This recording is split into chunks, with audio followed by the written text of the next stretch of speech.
जय हिंद दोस्तों। राधे राधे। तो आप लोग कैसे हैं? आशा करते हैं आप लोग अच्छे होंगे। तो आज हम लोग डेली प्रैक्टिस सेट का टेस्ट नंबर क्या 4 देखेंगे। इससे पहले 3 तक करवा दिया गया है, तो आप उस वीडियो को अगर नहीं देखे हैं तो प्ले लिस्ट में जाके आप देख लें। ठीक है, उसके बाद इस क्लास को देखें। तो आइए स्टार्ट करते हैं। आज का पहला क्वेश्चन, यह जो है टोटल सोशल साइंस का है, जो एक से मतलब 50 क्वेश्चन का सीरीज है। और डेली प्रैक्टिस सेट में जो है आपको 50 क्वेश्चन का ही सीरीज चलता है, जो आपको 3/4/2023 को यह सेट दिया गया था। तो आइए देखते हैं, यानी हिस्ट्री, पॉलिटी और ज्योग्राफी, ये दोनों जो है इसमें सम्मिलित किया गया है क्वेश्चन। तो आइए देखते हैं पहला क्वेश्चन क्या कहता है। पहला क्वेश्चन है कि समाजवाद का समर्थक कौन था और 1933 में ब्रिटिश शासन देशी राज्यों, जमींदारवाद और पूंजीवाद को उखाड़ फेंकना चाहता था? राजेंद्र प्रसाद, जवाहरलाल नेहरू, भूला भाई देसाई या सरदार वल्लभ भाई पटेल? तो यह जो थे वो थे पंडित जवाहरलाल नेहरू। और पंडित जवाहरलाल नेहरू जो हैं वो आपको भारत के प्रथम क्या थे? प्रधानमंत्री थे। उसके बाद है सेकंड। सेकंड है, असम में कनिंघम सर्कुलर का विरोध निम्नलिखित में से किस आंदोलन विद्रोह के दौरान किया गया? असहयोग आंदोलन, अहोम विद्रोह, सविनय अवज्ञा आंदोलन या भारत छोड़ो आंदोलन? तो यह जो है आपको किया गया था सविनय अवज्ञा आंदोलन। सविनय अवज्ञा आंदोलन हुआ था कब? 1930 में। और असहयोग 1920। ठीक है। और भारत छोड़ो 1942। और भारत छोड़ो जब आंदोलन हुआ था उस समय वायसराय कौन थे? उस समय वायसराय आपको लॉर्ड लेनिथिगो थे। ठीक है, यानी भारत छोड़ो आंदोलन के समय वायसराय कौन था? लॉर्ड लेनिथिगो। ठीक है। अब उसके बाद है थ्री। थ्री है, निम्नलिखित युगों में से कौन से सुमेलित है? मुजफ्फरपुर बम कांड खुदीराम बोस, या दिल्ली षड्यंत्र केस रास बिहारी बोस, या नासिक षड्यंत्र केस बसंत कुमार विश्वास? तो इसमें से कौन सा सही है? तो मुजफ्फरपुर बम कांड खुदीराम बोस किए थे, इन्हीं के नेतृत्व में हुआ था। और दिल्ली षड्यंत्र केस रास बिहारी बोस, इन्हीं के नेतृत्व में हुआ था। तो इसका आंसर क्या होगा? इसका आंसर हो जाएगा आपको सी, 1 और 2। ठीक है। अब उसके बाद है फोर। फोर क्या है कि बंगाल का प्रसिद्ध यूनियन बोर्ड आंदोलन निम्नलिखित में से किस राष्ट्रीय आंदोलन का विस्तार था? असहयोग आंदोलन, सविनय अवज्ञा आंदोलन, स्वदेशी आंदोलन या भारत छोड़ो आंदोलन? तो यह जो था आपको असहयोग आंदोलन। ठीक है, यानी बंगाल का प्रसिद्ध यूनियन बोर्ड आंदोलन निम्नलिखित में से किस राष्ट्रीय आंदोलन का विस्तार था? तो असहयोग आंदोलन। अब उसके बाद है फाइव। फाइव है, भारत में श्रम सुधार संबंधी पहला कानून इंडियन फैक्ट्री एक्ट 1881 में बना, यह मुख्यतः संबंधित था बाल श्रम सुधार से, महिला श्रम सुधार से, या समय को कम करने से, या कार्यस्थल पर साफ सुथरा वातावरण उपलब्ध कराने से? तो इसका आंसर हो जाएगा आपको बाल श्रम सुधार से। ठीक है, यानी 5 का ए हो गया। उसके बाद है सिक्स। सिक्स है, निम्नलिखित में से कौन सा महासागरीय धारा हिंद महासागर से संबंधित है? फ्लोरिडा, कनारी, अगुलहास या क्यूराइल धारा? तो हिंद महासागर से जो संबंधित है वो है आपको अगुलहास धारा। ठीक है, कौन सा है? अगुलहास धारा, यानी 6 का सी हो जाएगा। 7 है, विश्व मौसम विज्ञान संगठन वर्ल्ड मेट्रोलॉजिकल ऑर्गेनाइजेशन का मुख्यालय कहाँ है? वाशिंगटन, जेनेवा, मॉस्को या लंदन? तो इसका आंसर क्या होगा? इसका आंसर हो जाएगा आपको बी, जिनेवा। उसके बाद है एट। एट है, संयुक्त राज्य की निम्न नदियों में से कौन नदी सर्वाधिक घातक है? पोटोमक, ओहियो, टेनेसी, कोलोरेडो, है ना? पोटोमक, पोटोमक, ओहियो, टेनेसी, कोलोरेडो। तो इसका आंसर क्या होगा? इसका आंसर हो जाएगा आपको पोटोमक। यानी संयुक्त राज्य की निम्न नदियों में कौन नदी सर्वाधिक घातक है? तो घातक कौन सा नदी है? पोटोमक।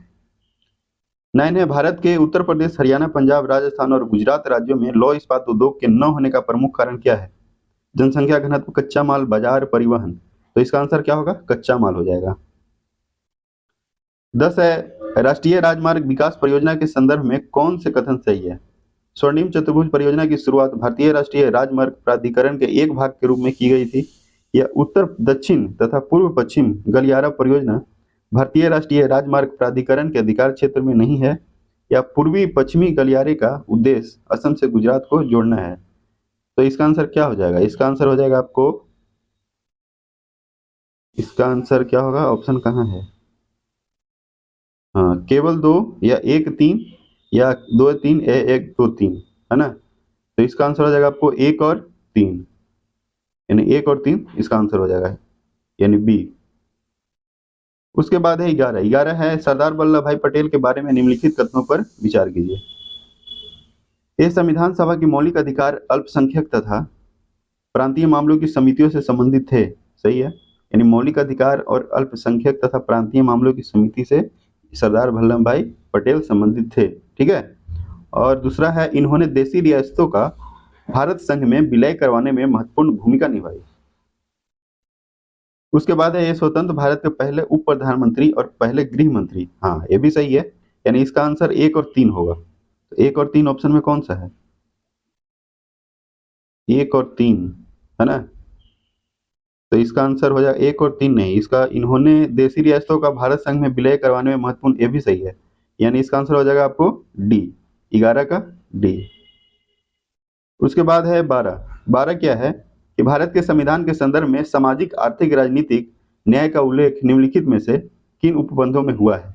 उद्देश्य का मूल अधिकार, राज्य के नीति निर्देशक तत्व या मूल कर्तव्य, है ना।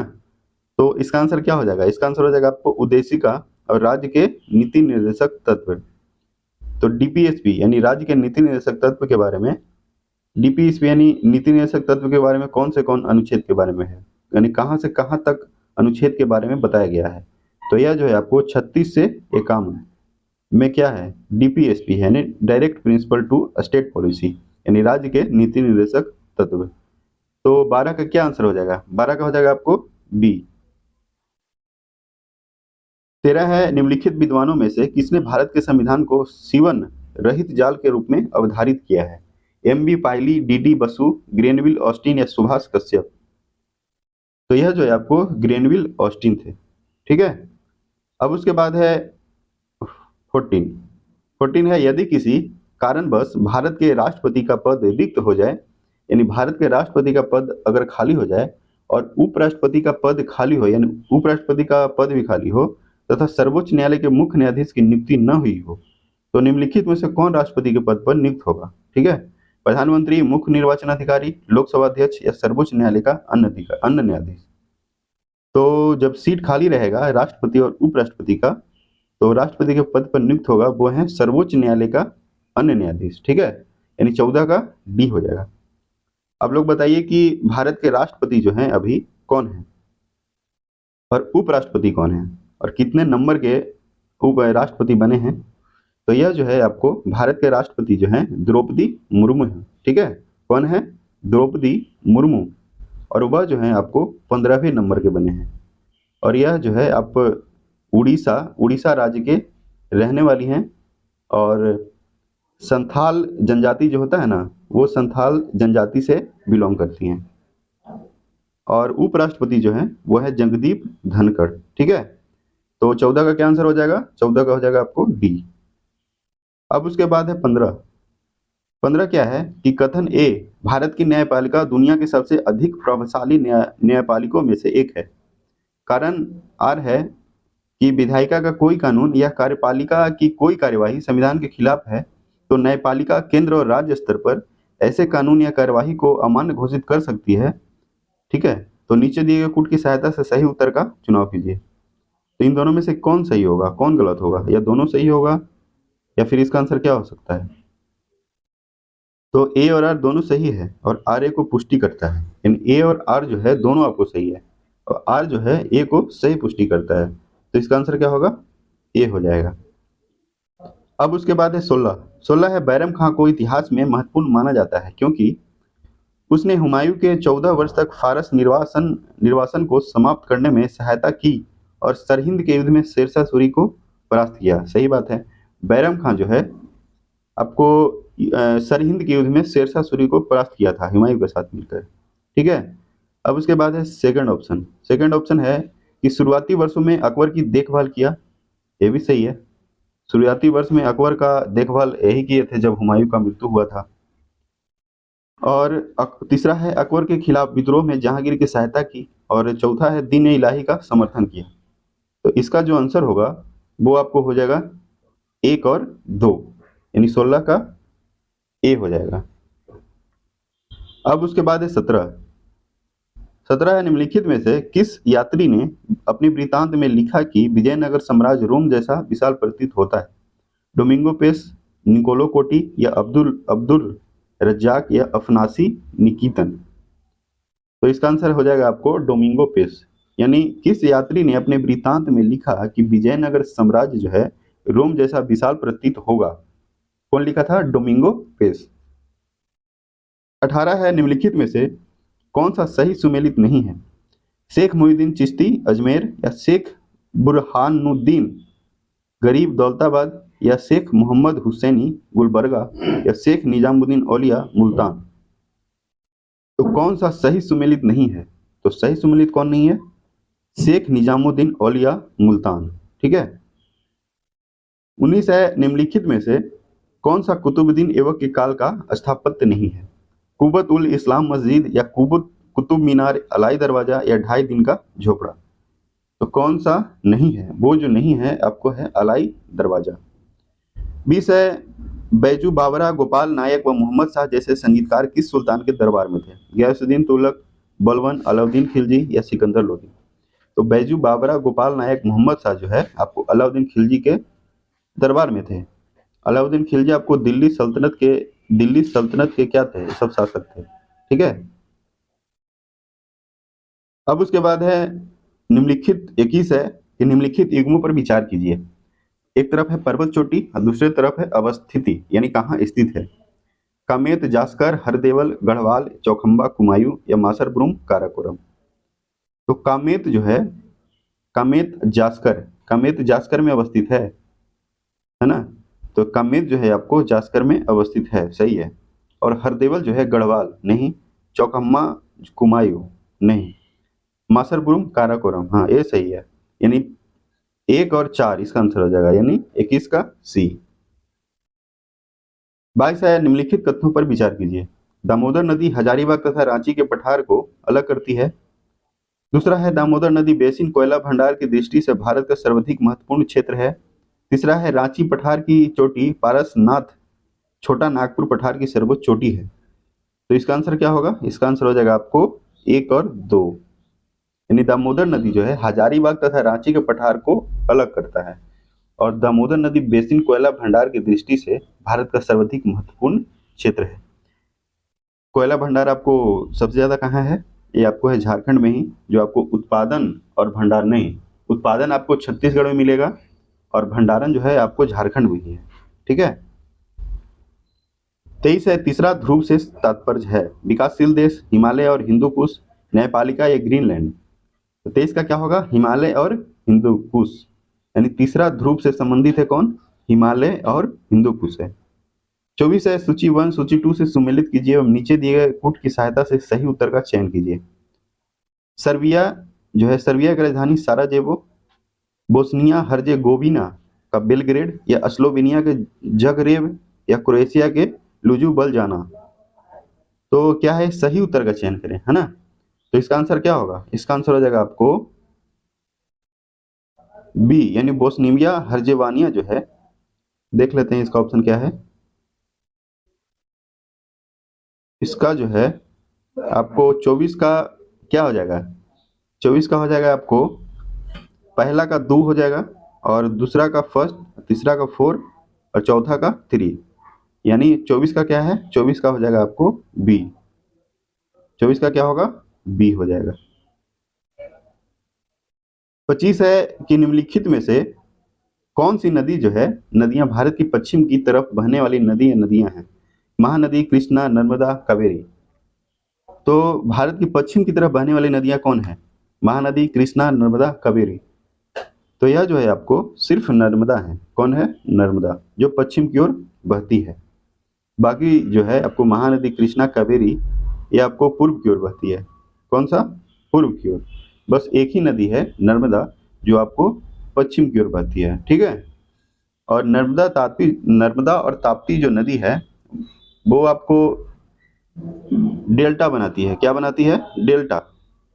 यानी उसके बाद जो भी नदी है भारत में वो सब एस्चुअरी बनाता है। ठीक है।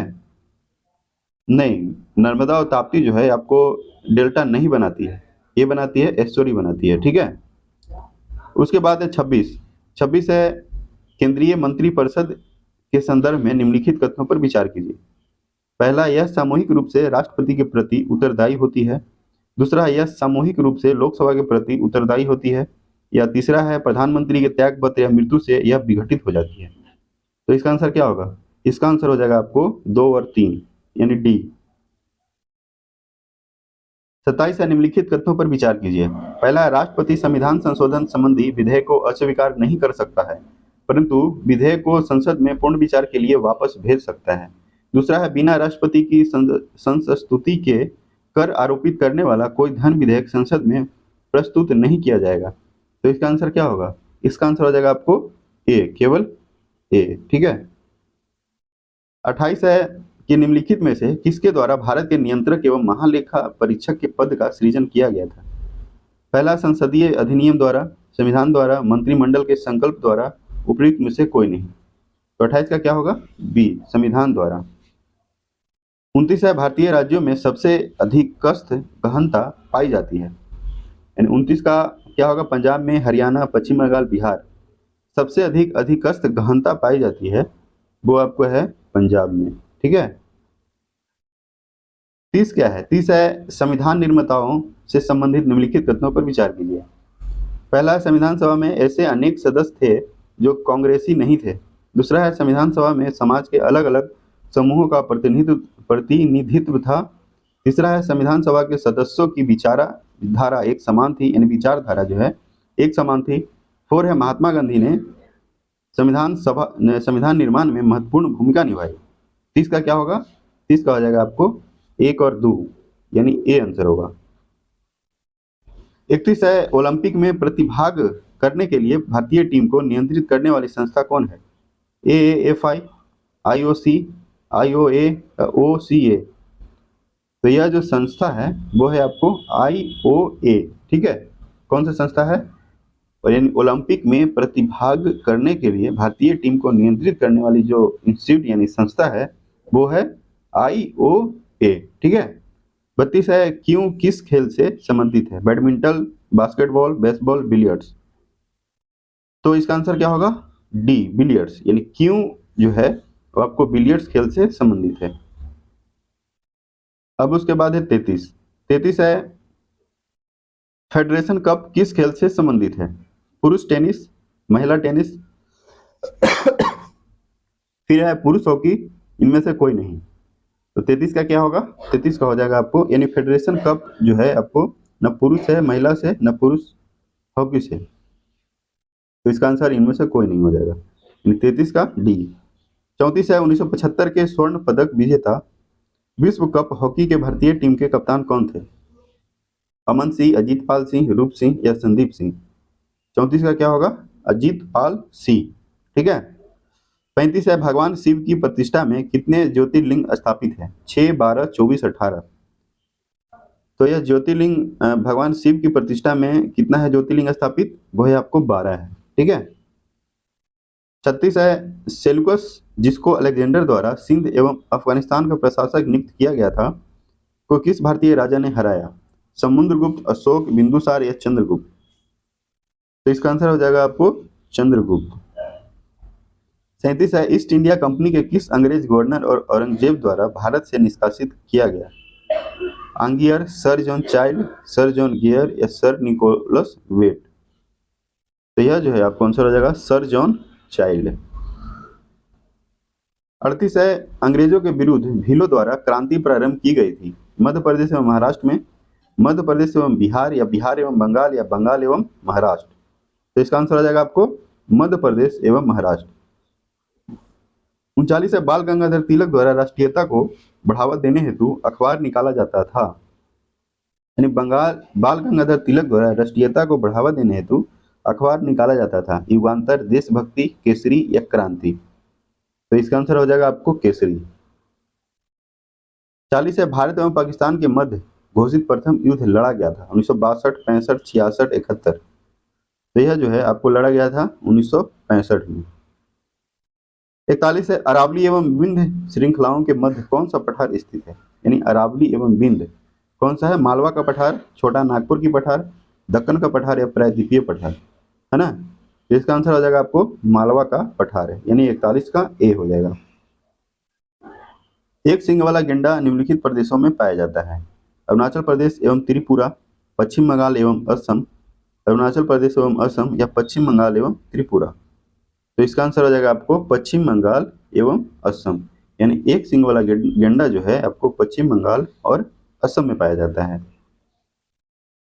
43 है, सही जोड़ियों बनाएं तथा नीचे दिए गए कूट से सही उत्तर चुनिए। सूची 1, सूची 2 है हीराकुंड परियोजना, पश्चिम बंगाल, हल्दिया परियोजना, तारापुर परियोजना या केंद्रमुख परियोजना, है ना? तो इसका सही सुमेलित चुनना है। सही सुमेलित क्या होगा ये चुनना है, ठीक है? तो हीराकुंड परियोजना जो है आपको उड़ीसा में है, और हल्दिया परियोजना आपको पश्चिम बंगाल, और तारापुर जो है आपको महाराष्ट्र में है, और केंद्रमुख पहाड़ी जो है वो आपको कर्नाटक में है। तो इस तरह से देख लीजिए क्या होगा। हीराकुंड तीसरा, यानी हीराकुंड जो है उड़ीसा, यानी पहला का दूसरा, और हल्दिया जो है आपको पश्चिम बंगाल, यानी पहला। फिर उसके बाद है तारापुर महाराष्ट्र, यानी 4, यानी तीसरा का चौथा। तो इसमें क्या है? सी है।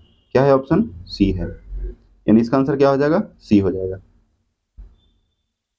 44 है, भारत में प्रोजेक्ट टाइगर प्रारंभ किया गया था 1970, 1973, है ना? तो प्रोजेक्ट टाइगर जो है आपको 1973 में ही किया गया था, 1973। अब उसके बाद है 45। 45 क्या है कि निम्नलिखित को आकार के अनुसार घटते क्रम में लगाइए तथा नीचे दिए गए कूट से सही उत्तर चुनिए। बृहस्पति, यूरेनस, पृथ्वी, शनि, घटते क्रम में लगाना है ना? तो घटते क्रम में क्या होगा? बृहस्पति हो जाएगा, फिर उसके बाद शनि, उसके बाद यूरेनस, उसके बाद पृथ्वी। बृहस्पति, शनि, यूरेनस और पृथ्वी। तो इसका आंसर हो जाएगा आपको सी। 46 है, निम्नलिखित पर विचार कीजिए। संविधान के अनुच्छेद 22 के अनुसार प्रत्येक व्यक्ति को अपना बचाव करने का मौलिक अधिकार प्राप्त है। दूसरा है, संविधान के अनुच्छेद 39 के अनुसार ऐसे नागरिक जो गरीब हैं या वकील करने में असमर्थ हैं, उनको वकील मुहैया कराने की जिम्मेदारी राज्य को दी गई।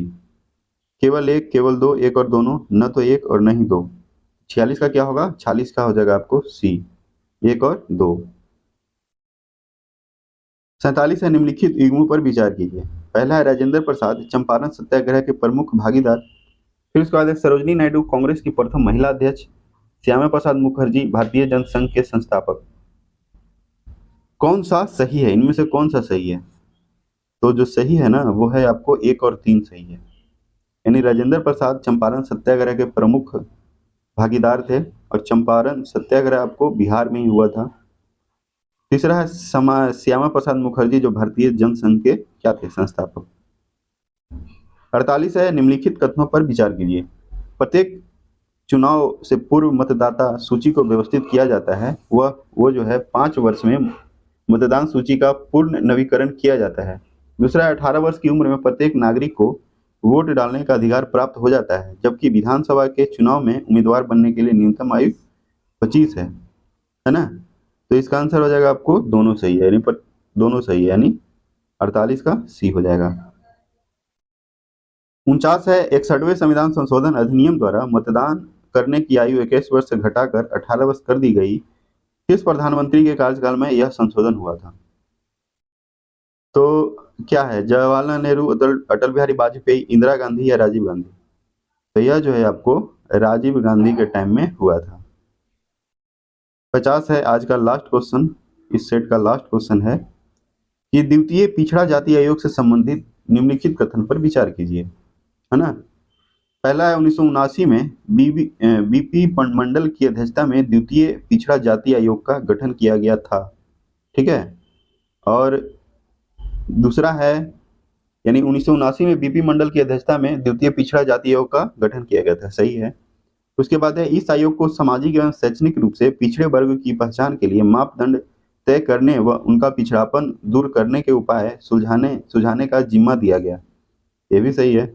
और तीसरा है, इस आयोग ने अपनी रिपोर्ट में सरकारी नौकरियों में सामाजिक और शैक्षणिक रूप से पिछड़े वर्गों के लिए 27% आरक्षण देने की सिफारिश की थी, ये भी सही है। तो इसका आंसर 1, 2, 3, यानी तीनों सही है। तो क्या होगा? 50 का डी हो जाएगा। क्या होगा? 50 का डी। ठीक है, तो आज के लिए इतना ही रखते हैं। ठीक है, तो जो भी इस चैनल पे नए हैं तो चैनल को प्लीज सब्सक्राइब कर लें। जय हिंद, जय भारत, जय बिहार।